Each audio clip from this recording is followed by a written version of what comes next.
Сәлем, достар.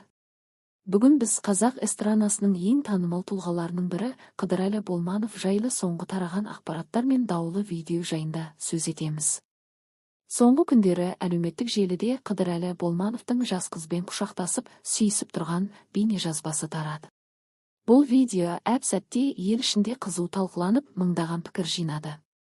Көпшілік бұл шынымен Қыдырәлі ме, әлде фейк пе деген сұрақ қойды. Бірақ Болмановтың өзі бұл бейнеге қатысты ресми түсініктеме берді. Ол былай деді: "Бұл видео мен емес. Бұл жасанды интеллект арқылы жасалған жалған бейне. Мұндай нәрселер адам абыройына, отбасына зиян келтіреді." Осы мәлімдемеден кейін көп адам оның сөзін қолдады. Ал енді бір бөлігі жоқ, тым ұқсайды деп күмән келтіріп отыр. Бірақ факт бойынша айтсақ, бейненің жасанды интеллектпен жасалған нұсқасы болуы әбден мүмкін.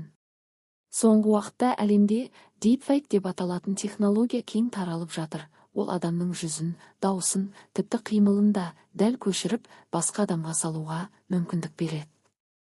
Яғни бейнені шынайыдан айыру өте қиын. Қыдырәлі Болманов жай ғана әнші емес. Ол АБК, Ұлытау секілді топтарды продюсерлік еткен, қазақ музыкасын әлемге танытқан тұлға. Оның жары танымал әнші Қарақат Әбілдина. Екеуі елге үлгі болып келген отбасы.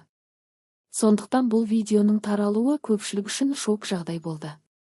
Қарақат Әбілдина да желіде күйеуін қорғап: "Бұл видео таза жалған. Біз мұндай арсыздыққа сенбейміз" деп ашуланған жазба қалдырды. Сонымен қатар Қыдырәлі Болманов соңғы сұхбаттарында Ұлытау тобының еңбегі бағаланбай қалғанына да өкпесін білдірді. Ол: "Біз ұлттық музыкамен әлемге шықтық, бірақ елімізде марапатта, алғыста жоқ" деді.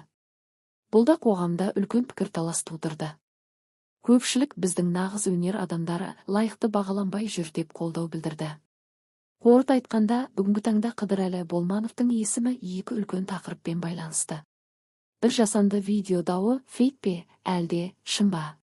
Екі ұлттық өнерге деген құрмет пен әділ бағалау мәселесі. Қай нұсқа шындық екенін тек уақыт көрсетеді. Бірақ бір нәрсе анық, қоғам мұндай фейк контентке қарсы тұруды үйрену керек. Ал сіз бұл жағдай туралы не ойлайсыз? Бұл шынымен deepfake пе, әлде шын видео ма? Пікіріңізді төменге қалдырыңыз, біз сіздің ойыңызды білуге асықпыз. Арнаға жазылып, жаңа жаңалықтардан бірінші болып хабардар болыңыз.